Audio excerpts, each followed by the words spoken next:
Hello and welcome everybody to the International House online conference presentation on getting your students to write effective essays. This presentation is aimed at B1 level students who need to get some essay confidence and is based on an IELTS essay part 2 writing task, but can also be helpful for any exam-based essay. Okay, so this is a quote by Bill Nye, who's a scientist and a comedian, and I kind of like his philosophy. Okay, so what are the problems? Where do students go wrong when they're approaching these tasks, and what do they need to do to overcome them? So I hope these ideas will help give the right support to the students to achieve the marks they need. I've got a question for everybody. How many essay exam writing teachers are listening right now? If you can just give me a quick yes, then we'll find out how many listeners there are today that this is relevant for. Okay, that's great. I'm getting some answers. Fantastic. While that's going on, I'm going to have a look at the outline. Okay, so in this presentation, first we're going to look at some brainstorming strategies and paraphrasing, the all-important springboard for that first jump into the essay pool, and then the importance of planning and organising each paragraph. And one way to get the students to realise how important it is to plan and organise is to write essays in class. Yes, shock horror, this is done and recommended, especially at the beginning. So first, get them to write an essay without a plan and then try with, and then compare the difference. I'm sure with more planning experience, you'll find that they will improve. Okay, yes, so we're getting some results from the questions. I can see quite a few will find this presentation useful. And then finally, we're going to look at time management. Okay, let's get the ball rolling then. Okay, so these are ways of brainstorming ideas in class. And so we're going to not only add a bit of fun to the classroom, but also try and give the inexperienced essay writers the chance to develop some creativity in class before they have to do the exam on the day. I don't have time today to go through all of these, but on the website the document, a brainstorming document, will be available, and you will have access which will give instructions to all of these methods listed here on this list. Okay, so first of all I'm going to mention the circle game group by Adrian Tennant. Basically the teacher writes the question on the board and puts students into a circle. For example, you can write a question like, what are the advantages and disadvantages of mobile phones? Now, students have 4 seconds to give an answer. So pick a student on your left and put their response on the board. And if they don't respond, they move their chair back. And then you move on to the next student. If they don't respond more than twice, then they are out. And this brainstorming method is especially effective with teenagers. Once you get the rules sorted on the first time, they'll really enjoy it. The next one I'm going to look at is the whole group discussion. Okay, now in this way you can introduce poetry and haiku to your groups.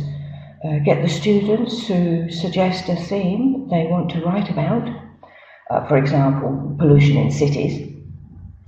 Elicit what words will be used in that topic area, and then the teacher can put the words in columns of verbs, nouns, adjectives, adverbs, etc. and get the students to create a poem. This can also create quite a bit of fun. You might want to get some examples of haiku to start them off. Other examples using this method could be to elicit design advertisements. So looking at adverts, eliciting topic words, phrases, and all important collocations, or even stories. You could elicit how they start, what happens in the middle, and the result.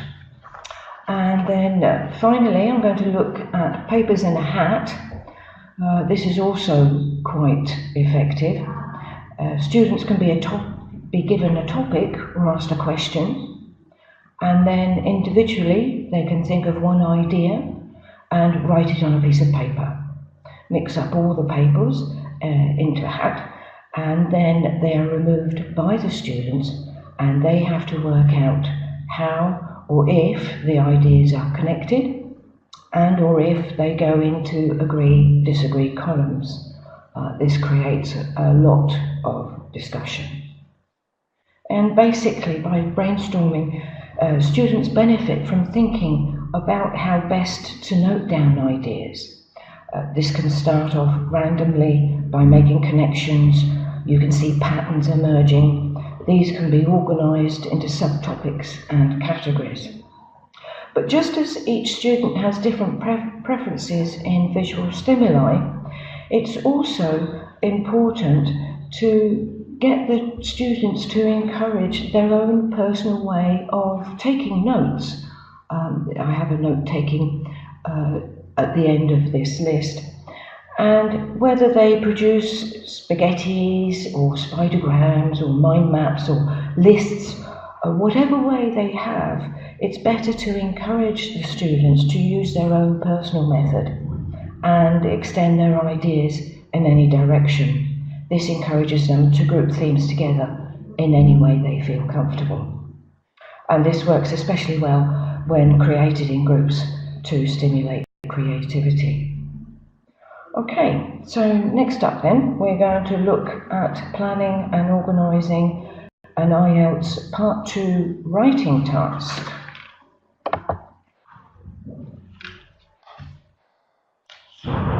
Okay, so have a quick read of this example.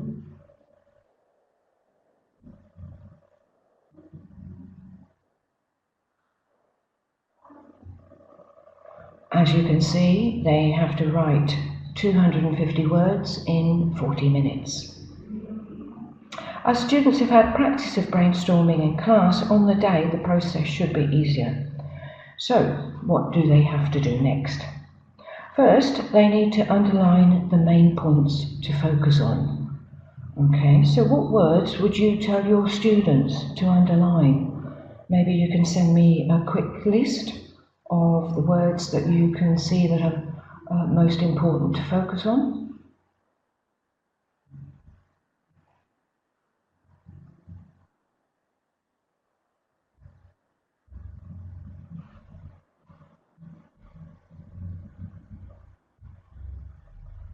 Okay, yes, I can see some things coming through here.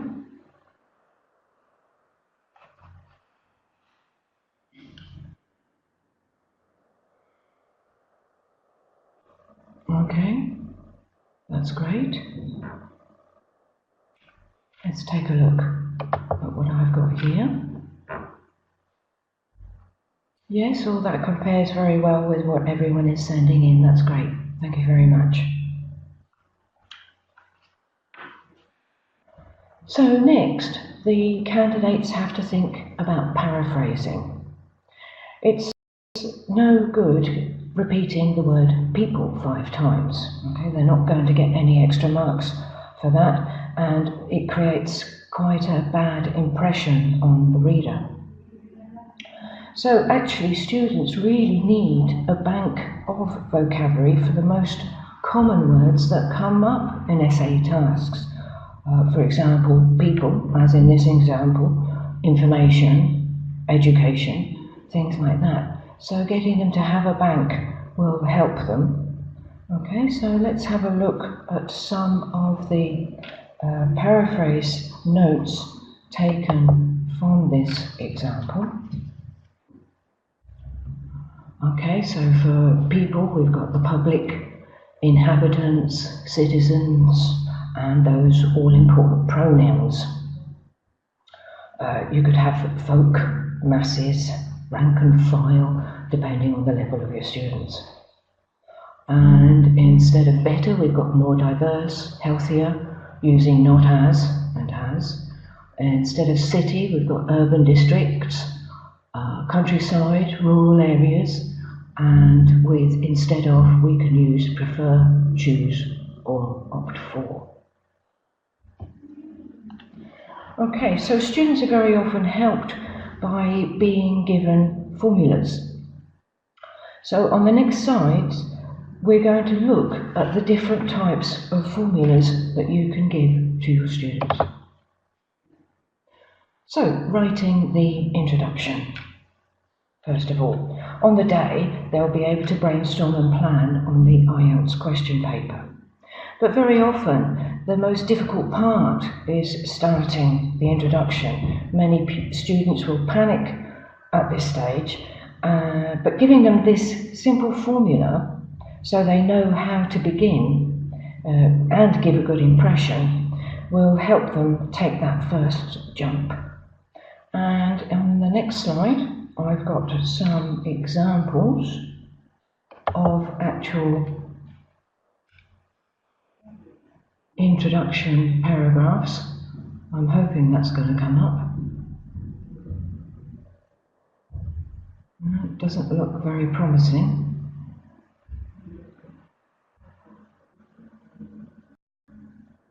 No, well, here we go. Took a while, but we got there. So this is an example of a B1 level student and a B2 level student introduction for the example essay that we saw earlier. And as you can see, the formula is used to good effect on these examples.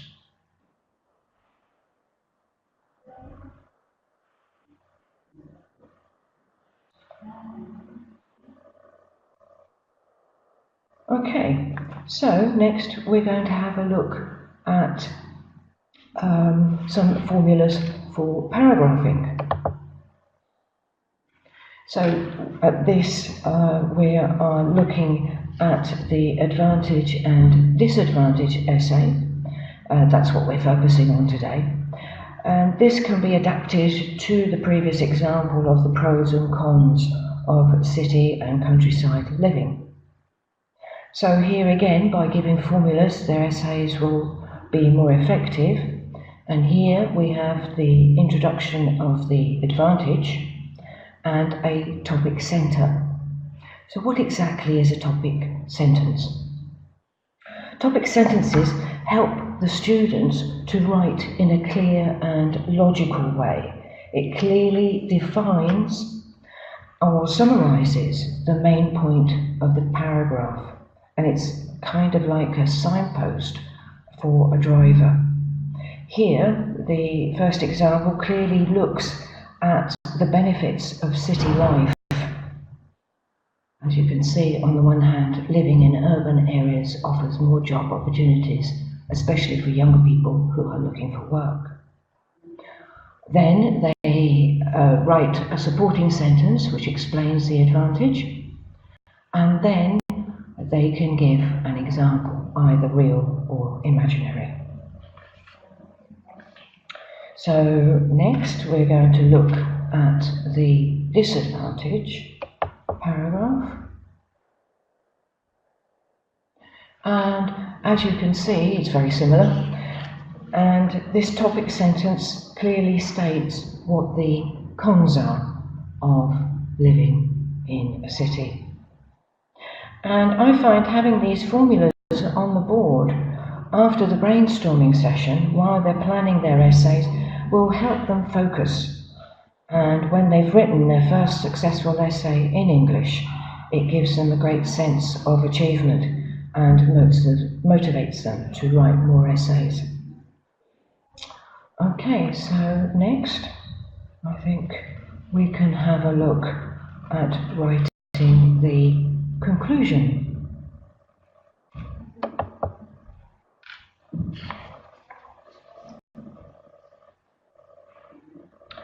At the end of any type of essay, it's very important to write a conclusion of at least 3 sentences. Any less doesn't really give a very good impression. So what we're going to do for the city-country essay we looked at earlier, we're going to take a look at an example conclusion.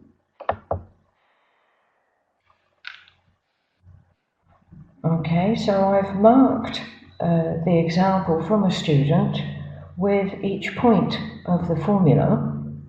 So to recap then, we've got A, which is a general 1-sentence summary. Then B, a focused summary of the main points, avoiding repetition. And then C, something new, for example, their opinion.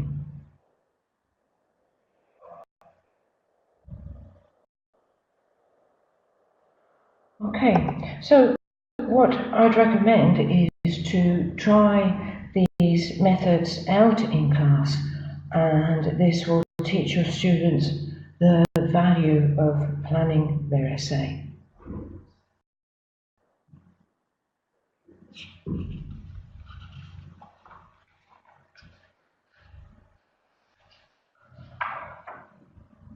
Okay, next I'd like to look at time management.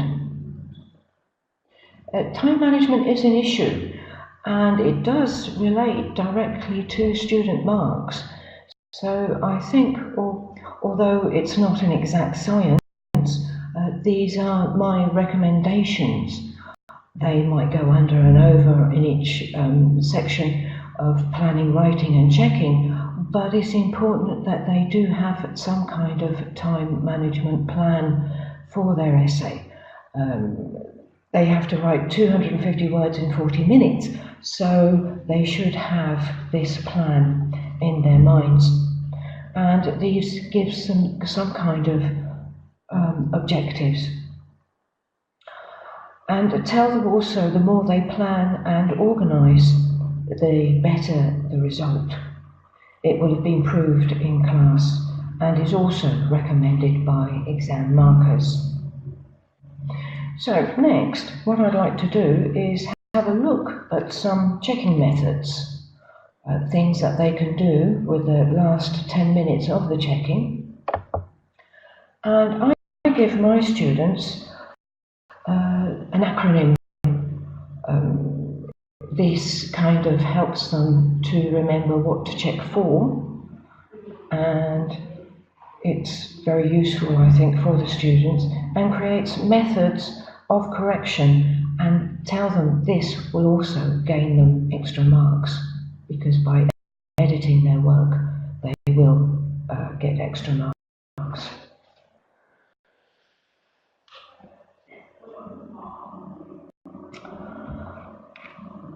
Okay, finally, I think it's very important that you mark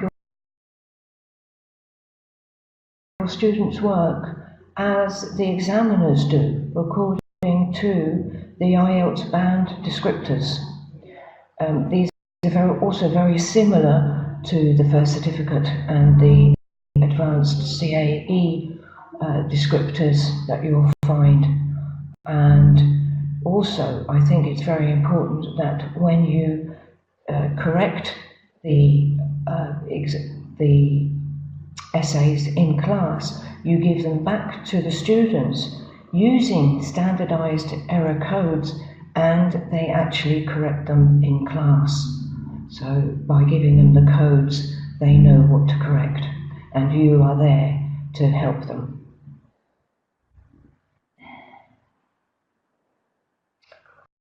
Okay, so finally, please find my reference links. This presentation will go on to the IH website with the document listing the different brainstorming method instructions mentioned here today. But I'd like to finish by asking you if you have any ways of brainstorming in your class that have been particularly effective. If you send them to me, I would happily add them to the document that we put onto the website. So,